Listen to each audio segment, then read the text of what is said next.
नमस्कार दोस्तों, divine talks में आपका स्वागत है। आज मैं एक बहुत ही अच्छी और मोटिवेशनल स्टोरी लेके आई हूँ जिसका नाम है 3 लाफिंग मॉक्स या 3 लाफिंग बुद्धास। आपने लाफिंग बुद्धा तो बहुत सुने हैं और देखे हैं, तो आज उन्हीं पे आधारित 3 हंसते हुए भिक्षु की कहानी जो आपके जीवन में बदलाव ला सकती है। तो चलिए शुरू करते हैं कहानी को। कहानी का नाम है 3 हंसते हुए भिक्षु।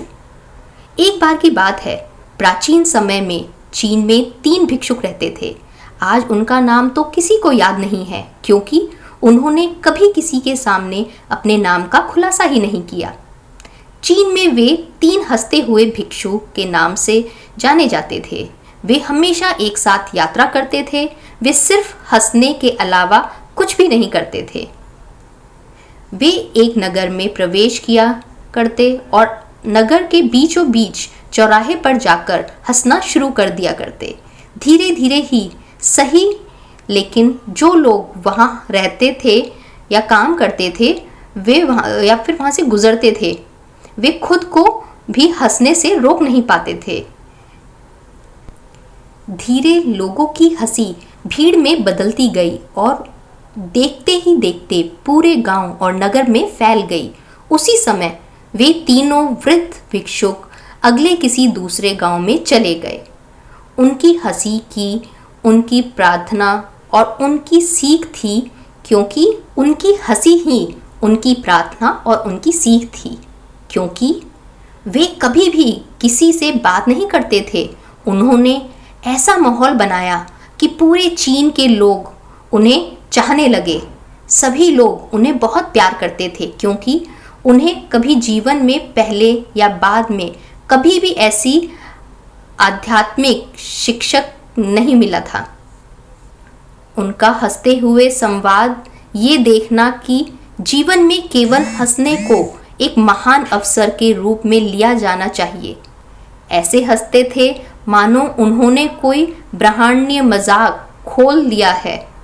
इस प्रकार वे कई सालों तक यात्रा करते रहे और हंसते रहे और अपनी हंसी से पूरे चीन में खुशियां बिखेरते रहे।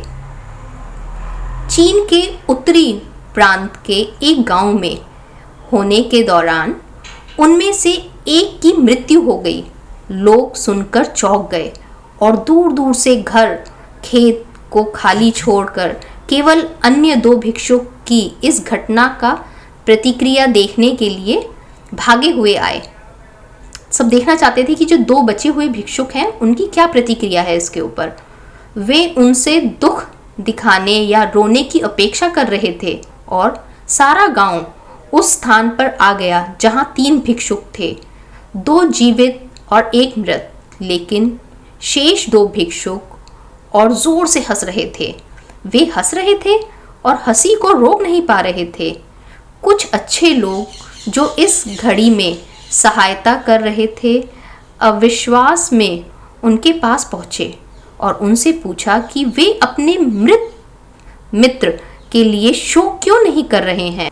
एक समय के लिए भिक्षुकों ने जवाब दिया, क्योंकि कल आपके गांव के रास्ते में उसने एक शर्त रखी थी कि हम में से जो अन्य 2 को हराएगा और पहले मर जाएगा, और अब वह जीत गया, वो पुराना खिलाड़ी निकला। चीन में एक प्रथा है, जो व्यक्ति मर जाता है उसको नहलाकर नए कपड़े पहनाए जाते हैं। परंतु इस भिक्षुक ने एक वसीयतनामा भी तैयार किया था जिसमें उसने कहा था कि मैंने अपनी हंसी के माध्यम से इस दुनिया की किसी भी गंदगी को मुझ तक पहुंचने नहीं दिया, इसीलिए मेरे कपड़े ना उतारे जाएं। ऐसा उनके वसीयत में कहा गया था।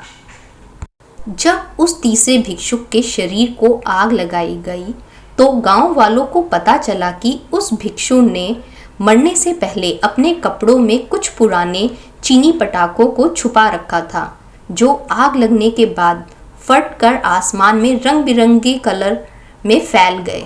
और ये देख पूरा गांव फिर एक बार जोर जोर से हंसने लगा।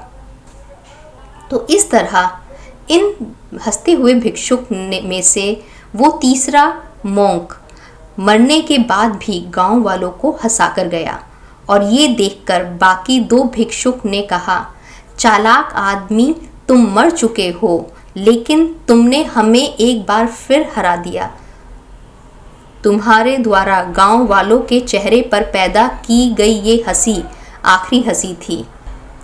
तो दोस्तों, आनंद और हंसी का अनुभव करना कभी बंद न करें, क्योंकि अगली बार जब आप किसी समस्या का सामना करें तो आईने में देखें और समस्या को हंसी से दूर भगाएं, क्योंकि आपका आनंद ही है जो आपको जीवित बनाता है।